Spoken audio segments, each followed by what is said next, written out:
Hello guys, we meet up again today. Hari ini kita berjumpa kembali untuk bicara santai bagi kertas peperiksaan percubaan SPM tahun 2020 bagi sekolah menengah kebangsaan Sri Bintang Selatan. Matematik tambahan kertas 1. Right? Okay, kita tengokkan apa yang berlaku.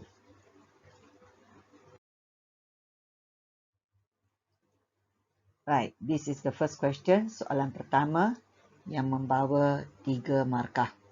Okay, soalan dia kata solve, selesaikan. Selesaikan di sini bermaksud you have to look for the value of x. Anda perlu menentukan apakah nilai bagi x. Dengan itu, marilah kita memulakan kerja. Let's start our work. Okay, now you can see the first 3 to the power of x plus 2. What does this one mean? You need to understand this is under index. Okay, you are going to break this one into 3 to the power of x times 3 to the power of 2. Because according to our formula, it says multiplication of index notation. Multiplication of index notation with the same base, you add up the index. So now we go backward. Would that be okay, right? Okay, now we continue to the next one. Okay, this is multiply. And the next one, okay, is minus 3 to the power of x. We don't have to do anything. So what we do, you are going to bring this one in. Okay, it will be written as 3 to the power of x times 3 to the power of 2 minus 3 to the power of x equals to 24. Okay, next, the second steps, you can see that 3 to the power of x and 3 to the power of x, they are the same. At the same time, you can see that this is, I can say that this is the first term, this is the second term. Okay, in these two terms, they have like term. What is the like term? The like term is 3x. What can you do with it? Yes, you are going to factorize. So it will be left behind 3 to the power of 2 minus 1. Okay, equals to 24. Okay, 3 to the power of 2 minus 1. 3 to the power of 2 is 9. 9 minus 1 is 8. Therefore, you have it as 3 to the power of x times 8 equals to 24. The following line will be 3 to the power of x equals to 24 divided by 8. 24 divided by 8, what do you get? Yes, you get it as 3.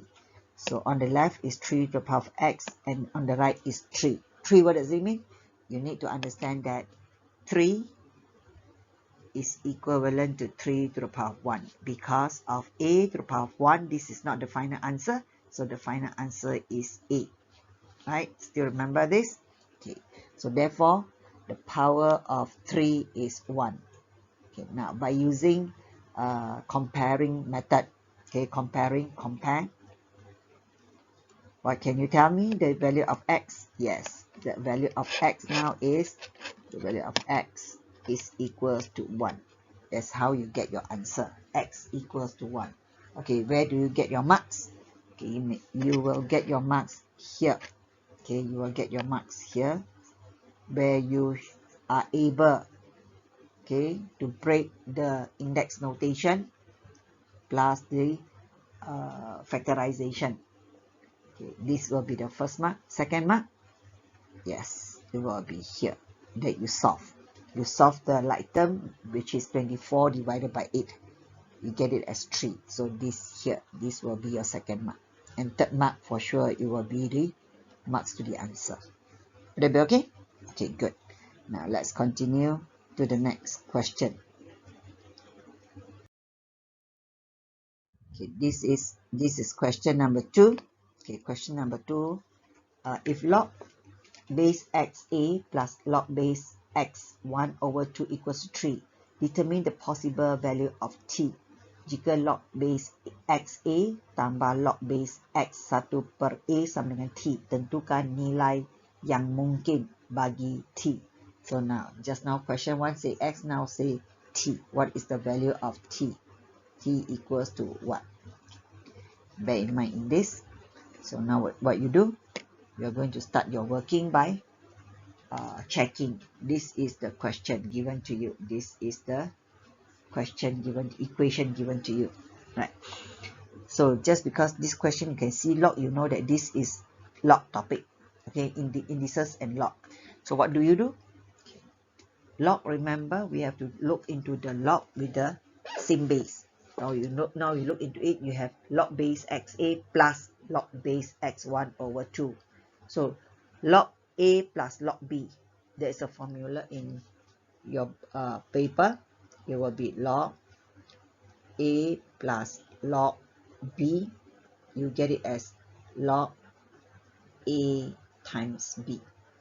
Okay, you have to memorize this. So what am I going to do? Okay, from here I'll be getting it as log base x. In the bracket I have a times 1 over a equals to t. Will that be okay? So 1 times a times, I have here a times 1 over a. Okay, a and a I can cancel. So what is left behind? It will be log base x 1 equals to t. Log base 1 equals to t, what do you do? Okay, it will be x to the power of t equals to 1. So what is the value of t? For you to get x to the power of t is 1. Recall your indices where a to the power of 0 is equals to 1. So therefore you will get your answer where your t should be 0, right? Or you may recall from here straight away, x and with any base value 1. What is the value? What is the value? What is the value here? What is the value? Okay, for the any base here, just because you're using calculator, you may try it out with log base 10. Okay, log base 10 1. You press your calculator, log base 10 1, and check what do you get. Your answer, sure, it will be given to you as 0. Okay, then you replace your 10 with the term of x, and you replace your 0 with t. Then you compare. You shall know that your answer is t equals to 0. Okay, now in exam, during exam, and once you don't stop solving, don't stop thinking, okay, to solve your question, there should be a way for you to get the answer right? Either you play around with the calculator or you play around with the concept that you have understood. Okay, good. Now kita bersambung untuk ke soalan seterusnya. Right, now let us continue to question number 3. Determine whether the relation in the diagram tree is a function. Okay, you have to kenal pasti, adakah hubungan dalam raja 3 suatu fungsi? If yes, you terangkan mengapa. If not, you give your you justify your answer. You need to justify your answer. Okay, justify your answer, terangkan. So, apabila anda membaca soalan, sila highlight. Yang pertama, suruh anda kenal pasti. You determine yes or no. Yang kedua, you justify, you terangkan. Kalau yes, give your reason why. Kalau no, give your reason why. Right. So now we look into, and this is 2 marks. For part A is 2 marks. Means that yes or no will be 1 mark, justified will be 1 mark, right? Or it might be determining is together with the justification, 2 marks, 1 shot. If either one is wrong, then you lose the 2 marks. Okay, it depends on the marking scheme again. Okay, now we check on Amy go to 4A, Ben go to 4A. Means that this one got two person going to the same element on the right. Okay, and then Achong go to different element 4B. Okay, this is 1 to 1. So what the overall it will be many to 1. Okay, banyak kepada 1. Lebih banyak kepada 1. Okay, adakah banyak kepada 1 itu merupakan satu fungsi?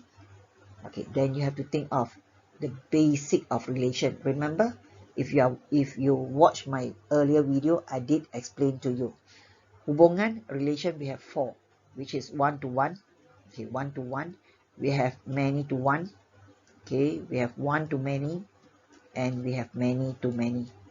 Okay, 1 kepada 1, banyak kepada 1, 1 kepada banyak, banyak kepada banyak. And out of these 4 hubungan, daripada 4 hubungan ini, hanya 2 ini dikenal pasti sebagai fungsi. Kenapa?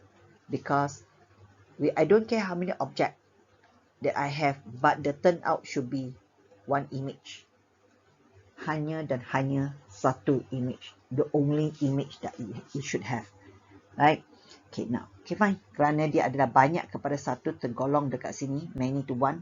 So, maka, yes, it is a function. Kenapa? Because dia adalah banyak kepada 1. This will be your answer. Yes, ya. Ya, kerana ia adalah fungsi, dia adalah hubungan banyak kepada 1. Okay, kerana dia adalah hubungan banyak kepada 1. Dia adalah satu fungsi. If let's say you want to put the sentence in full. Ya adalah satu fungsi. Kerana ia merupakan hubungan banyak kepada 1. Right? Okay, that will be your answer. So, 2 marks. So, where are the marks? Ya 1 markah. Okay, yes, ya you will get 1 mark here. Ya. Okay, ya you will get 1 mark here. And alasan, your alasan 1 mark here. Because for you to determine hubungan, you have 2. One is 1 to 1 and 1 to many. You must choose the correct one. Okay, you mesti gunakan jawapan yang sesuai dengan gambar rajah.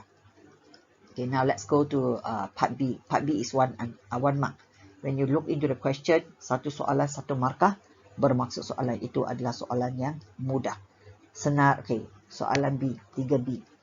Find the range of the relation. Senaraikan julat bagi perkaitan tersebut. Dia nak julat. Do you understand what is range?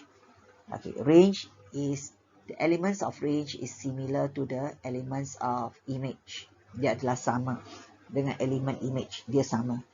So, kalau sama, then why they have 2 different terms? Kenapa ada 2 perkataan yang lain?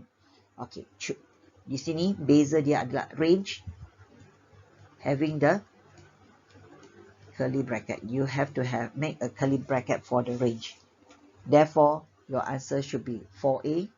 Your answer should be 4A, comma 4B.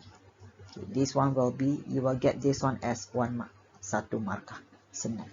Right? So, untuk jawab soalan ini, sekejap sahaja. You don't have to spend very long. But di sini kerana cikgu nak menerangkan untuk pemahaman anak murid. That's why cikgu mengambil masa lebih sikit. Okay, now let's continue to the next question. Okay, let's go to question number 4. Question number 4 is a bit long, so I prefer to read in PM. Okay. Pergerakan bola besi yang dilontarkan oleh Krishnan dalam suatu pertandingan boleh diwakili oleh graf fungsi kuadratik seperti dalam rajah di bawah. So this is the graph. This is the graph. Okay, where here, look into here. This is the key point. Okay, keyword dia dalam rajah. Bola besi itu dilontar pada ketinggian 2 meter dan laluannya melalui titik maksimum. This is maximum. Remember your maximum? Your maximum point here, di sini ingat dia adalah your turning point. Okay, yang boleh dikatakan dia sebagai turning point. Ataupun dia adalah titik pusingan. Titik pusingan. So, catat this is very important to us. Okay, now soalan dia. Express the equation of the path. Okay, anda dikehendaki mengungkapkan persamaan laluan bola besi itu dalam bentuk ini. Dalam bentuk CTS. Penyempurnaan kuasa 2. Dengan keadaan A, H dan K ialah pemalah. Okay, 2 markah.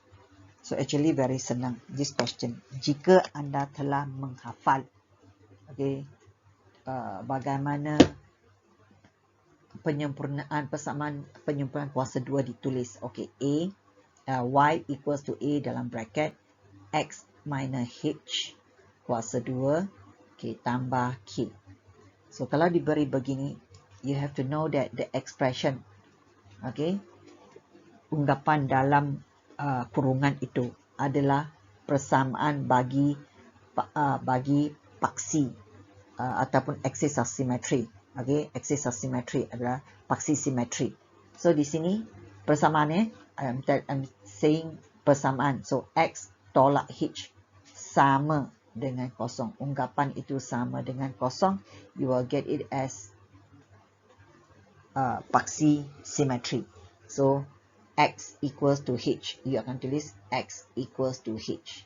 And di sini anda boleh nampak koordinat ini diberi 3 adalah x. 3 adalah x, koordinat x, dan 2.5 iaitu 5 per 2. 5 per 2 ini dia sama nilai dan dia adalah koordinat y.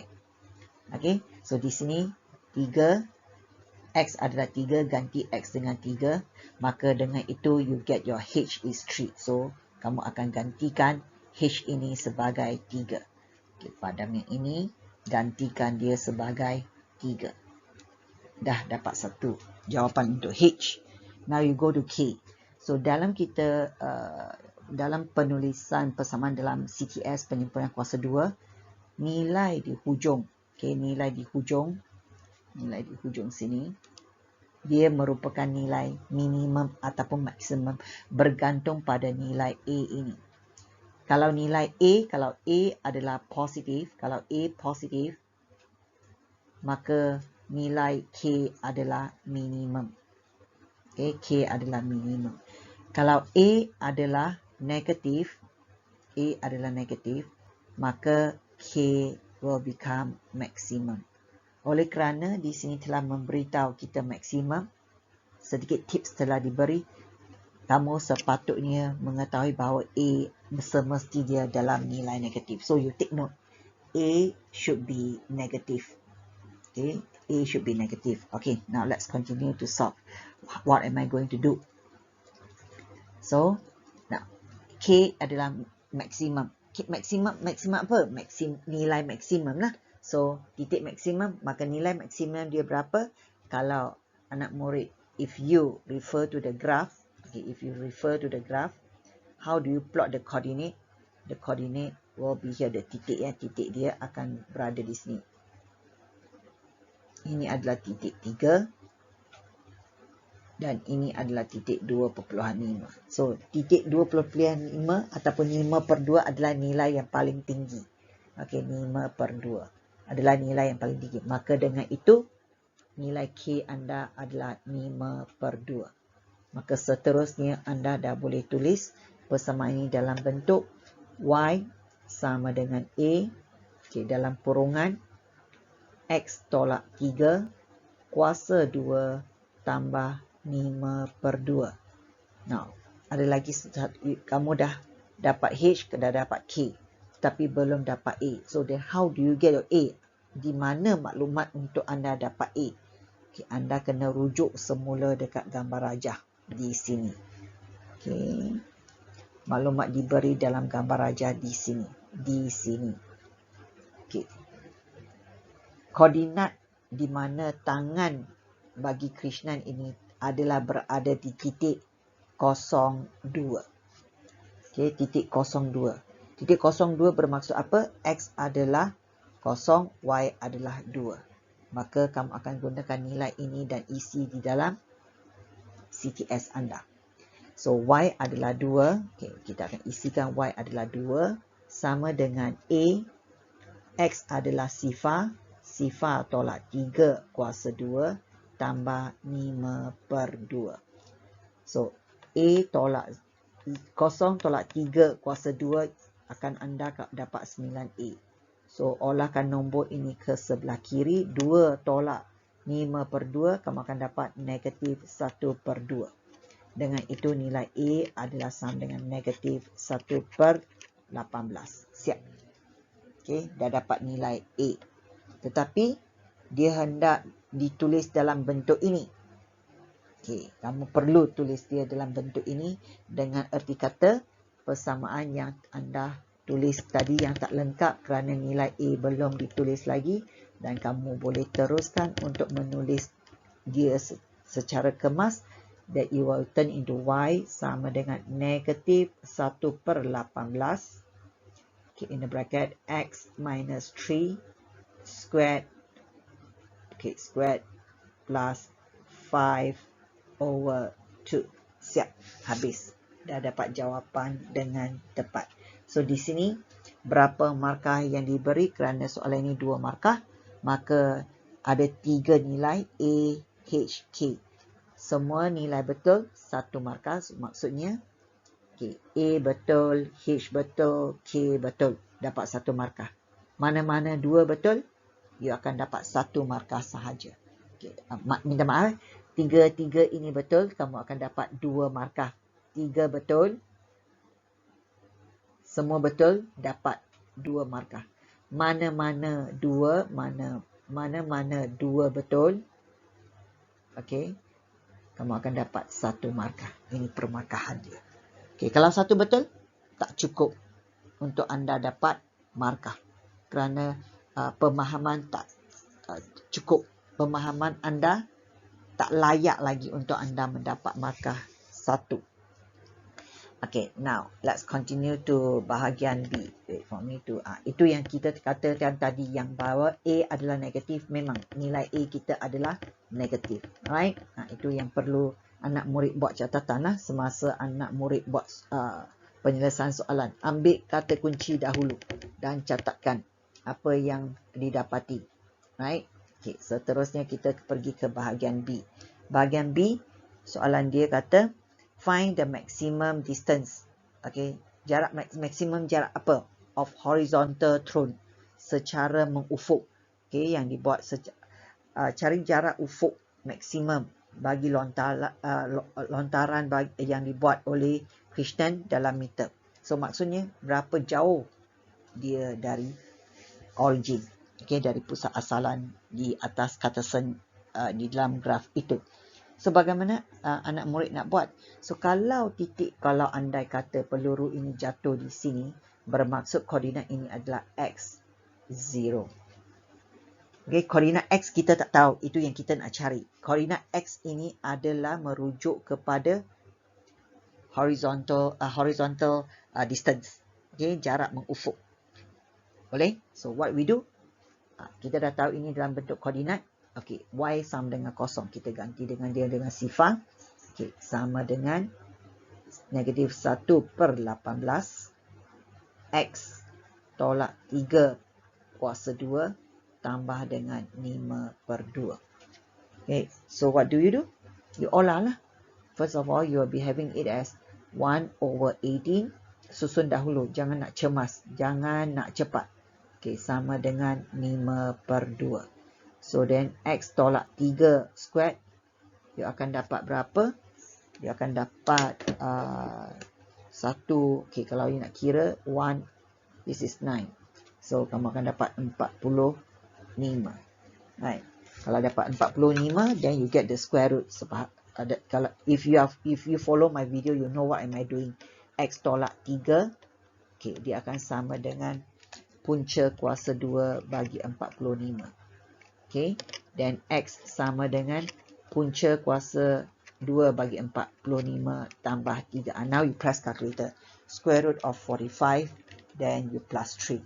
So jawapan anda, okay, X anda, nilai X anda, saya buat jawapan di sebelah sini, nilai X anda, okay, X sama dengan 9.7 sifar 8. Remember, your final answer should be in 4 significant figure. So, markah dia kat mana? This is 2 marks. Okay, soalan ini 2 markah. Okay, kamu dah boleh buat persamaan. Di mana kamu faham jarak mengufuk ini, jarak mengufuk maksimum. Bola besi itu telah jatuh di tanah dan ini koordinatnya. Dan anda boleh ganti ke dalam persamaan CTS yang telah anda membentuk di A.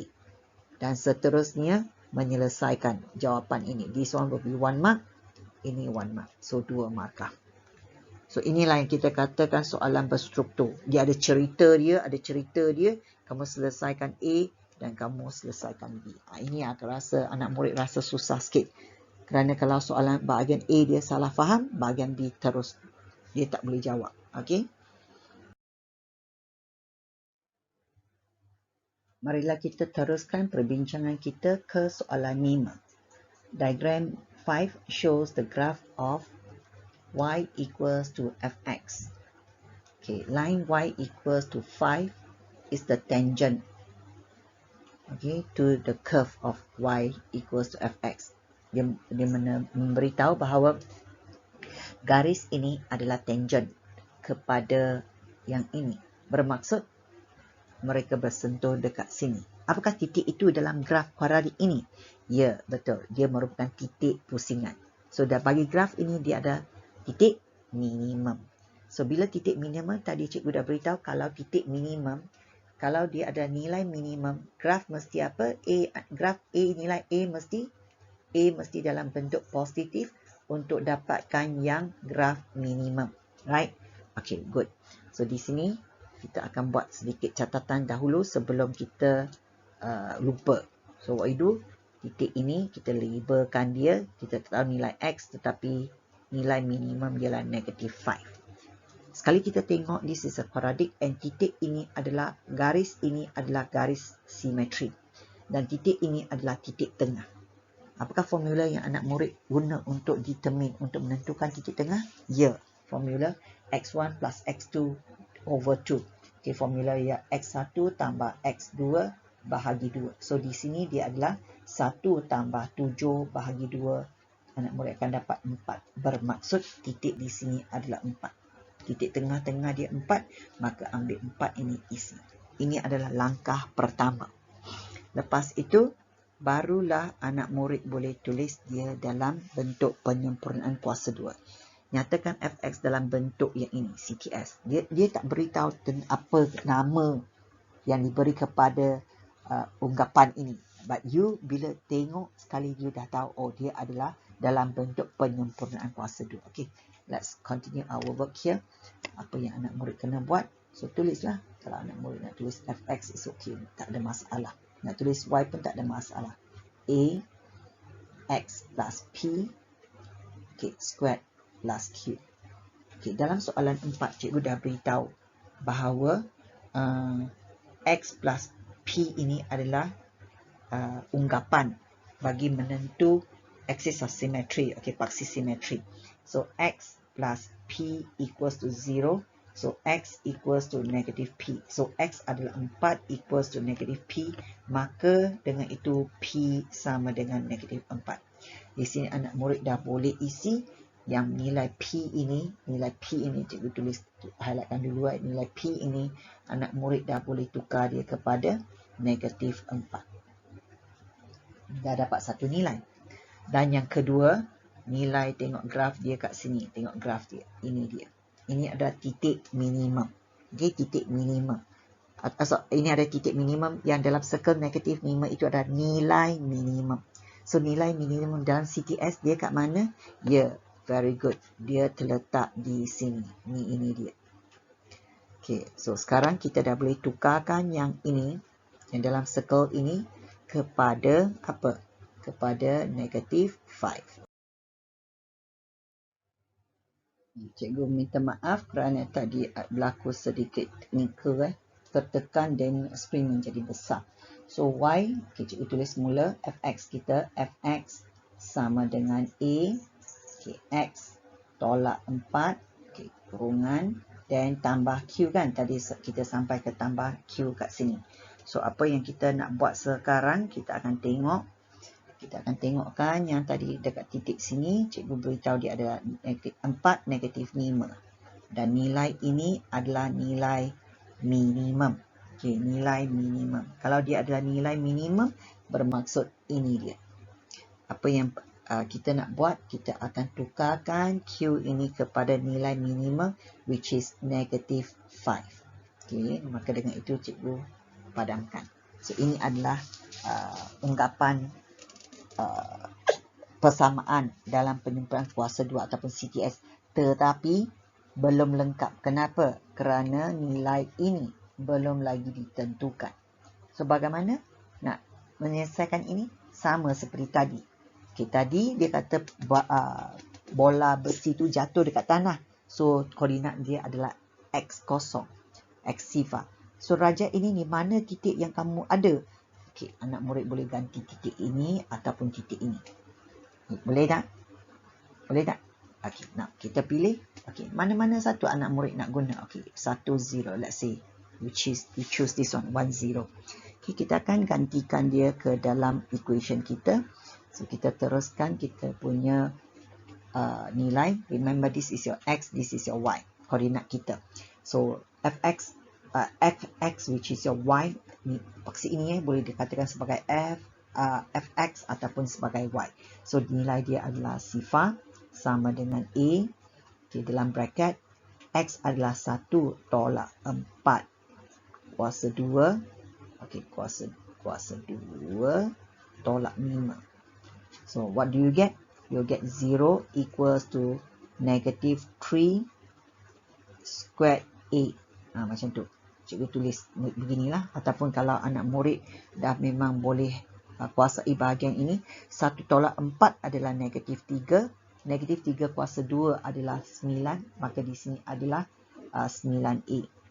Okay, kalau ini ada 9A, bermaksud A anda akan menjadi 5 over 9. So, sekali lagi anak murid akan tulis persamaan dia fx sama dengan 5 over 9 in the bracket x minus 4 squared. Okay, fx minus 4 squared minus 5. Ini persamaan yang telah anak murid perolehi. Boleh tak? Okay, 2 markah. Di mana letaknya 2 markah ini?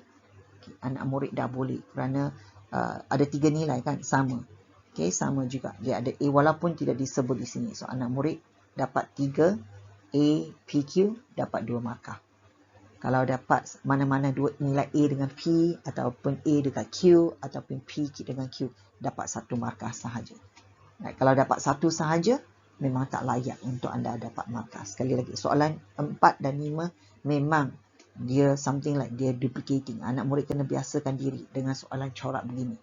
Right, okay.